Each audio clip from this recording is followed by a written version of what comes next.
जय हिंद दोस्तों, it is live growing India में आपका स्वागत है। चलते हैं आपका आज करंट अफेयर्स एडिटोरिया का 1 से लेकर के 15 मई तक का और बीपीएससी 70 प्री के लिए और साथ ही साथ बिहार में स्टेट लेवल का जो भी एग्जामिनेशन होता है, बिहार एसआई हो या फिर बिहार टीचर्स के लिए हो, उसमें भी हेल्पफुल रहेगा। क्योंकि आप लोग को पता है भली बात है कि और स्टेटमेंट से रिलेटेड क्वेश्चन आता है। क्वेश्चन ये नहीं आपका एक वन लाइनर फैक्ट में आएगा, तो इसलिए विस्तार से पढ़िए। जो लोग बिजनेस, जो लोग भी द हिंदू नहीं पढ़ पाए या फिर द टाइम्स ऑफ इंडिया यानी डेली न्यूज़पेपर आप नहीं पढ़ पाए तो उसके लिए काफ़ी हेल्पफुल रहता है ये सारे कंटेंट। मसौदा स्पोर्ट्स से संबंधित पढ़ेंगे। 1 मई से लेकर के 15 मई तक का आज ये कंटेंट है, इसको देखने की कोशिश करते हैं। सोर्स रहेगा आपका बिजनेस स्टैंडर्ड से। केंद्र सरकार ने 1884 के विस्फोटक अधिनियम को बदलने के लिए एक नया विस्फोटक विधेयक प्रस्तावित किया। उद्योग और आंतरिक व्यापार संवर्धन विभाग डीपीआईआईटी के नियमों का उल्लंघन के लिए जुर्माना बढ़ाने और लाइसेंस प्रक्रिया को दस्ता को बढ़ाने का प्रस्ताव दिया गया है। ये दे सकते हैं कि आपका है 1884 के नियम को भी चेंज करने की कोशिश किया गया। प्रस्तावित विधेयक की मुख्य विशेषता क्या रहेगी?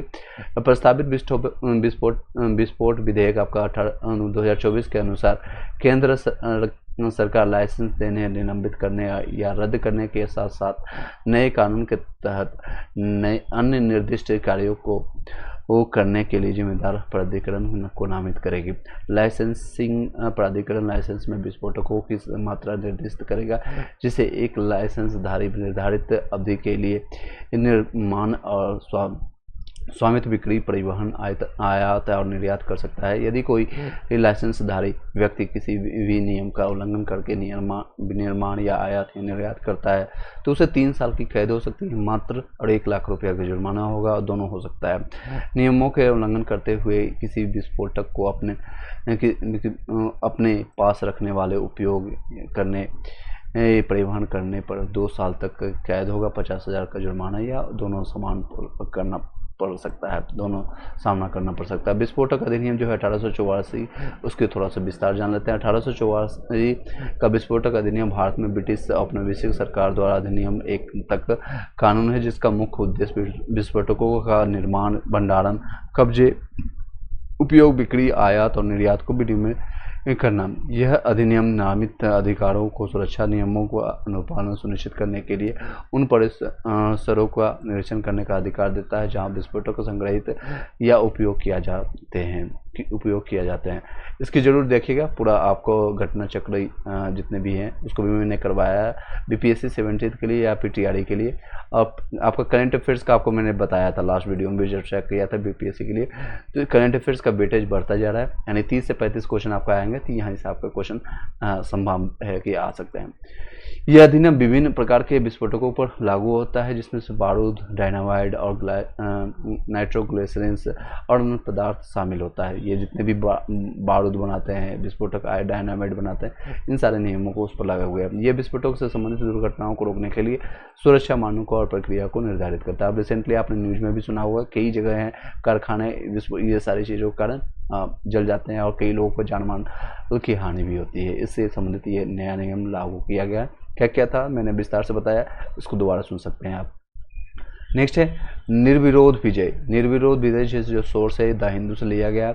गुजरात के सूरत लोकसभा क्षेत्र में भाजपा उम्मीदवार जो है मुकेश दलाल, ये क्वेश्चन अब बन गया कि कौन है जो निर्विरोध चुने गए, तो मुकेश दलाल को निर्विरोध आपका निर्वाचित घोषित कर दिया गया, क्योंकि कांग्रेस पार्टी के उम्मीदवार का नामांकन जो है खारिज कर दिया गया था और अन्य दावेदारों ने अपना नामांकन वापस ले लिया था। निर्विरोध निर्वाचन परिणाम घोषित करने से संबंधित कानून क्या है, इससे संबंधित जानते हैं। इससे संबंधित तो हो सकता है क्वेश्चन आप पूछ लेंगे कि किस कानून के तहत, किस नियम के तहत उसको विजयी घोषित करते हैं।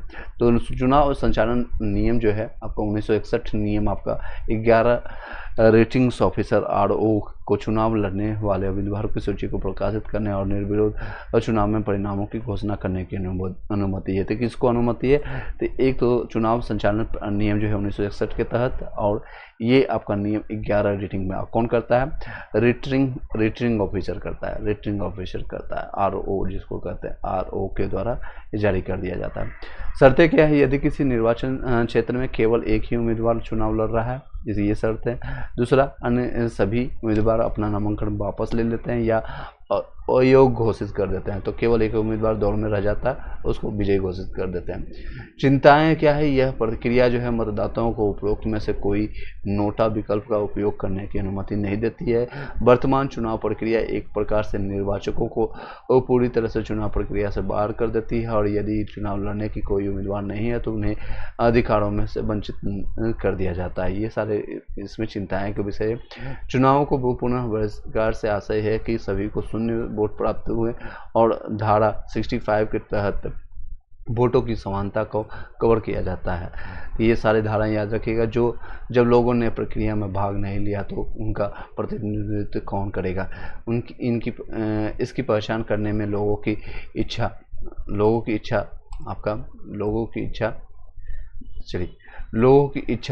को सिस्टम से व्यवहारिक रूप से बदल दिया जाता है। आगे की जो राह है, विजयी उम्मीदवारों की घोषणा के लिए वोटों में न्यूनतम प्रतिशत पेश करने पर विचार किया जाना चाहिए। ये आपके आगे की राह हो सकती है। यदि कोई उम्मीदवार खुद को चुनाव के लिए पेश नहीं करता है तो उस सीट को नामांकित क्षेत्र में स्थानांतरित कर देना चाहिए, यानी जहां पर नामांकित हो सकता है जहां पर। चलिए नेक्स्ट है नाबार्ड की जलवायु रणनीति आपका 2030 द हिंदू के लिए सोर्स है।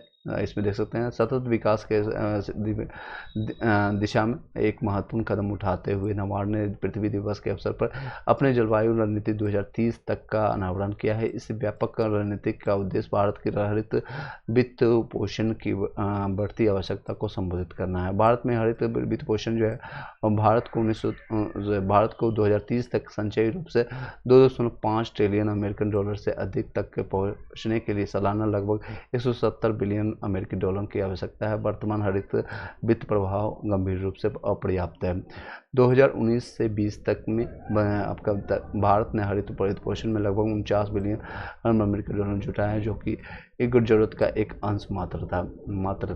भारत में हरित वित्त पोषण को मांग को पूरा करने के लिए नाबार्ड की जलवायु रणनीति 2030 तक को 4 प्रमुख स्तंभों के आसपास संरक्षित किया जाता है। एक तो सभी क्षेत्रों में हरित ऋण में तेजी लाना, व्यापक बाजार निर्माण आपको इसमें करना चाहिए। नाबार्ड को आंतरिक परिवहन और राजनीतिक और संसाधन जुटाना, ये सारे हैं रीजन्स।